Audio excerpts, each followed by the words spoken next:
Le cinéma chinois regorge selon moi de plein de petites pépites qui malheureusement sont méconnues. Aujourd'hui, je vais vous parler d'un grand voyage vers la nuit que j'ai particulièrement adoré sur la médiathèque numérique. Dans ce film, on va suivre un homme qui va repartir dans la ville dans laquelle il a grandi, dans une Chine contemporaine, et surtout, nous allons le suivre sur les traces d'une femme qu'il a perdue de vue et dont il a beaucoup oublié. Le récit est divisé en deux parties. Une première où justement il va retourner dans sa ville d'origine.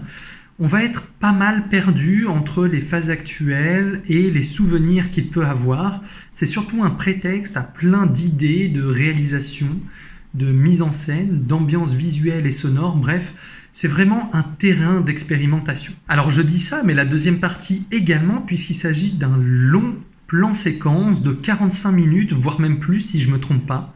Je dois vous avouer que j'ai un petit peu perdu la notion du temps au visionnage de ce film, mais c'est ce qui le rend si intéressant. Un grand voyage vers la nuit, c'est en fait un film noir, une espèce de trip complètement fou, une expérience visuelle, sonore et cinématographique.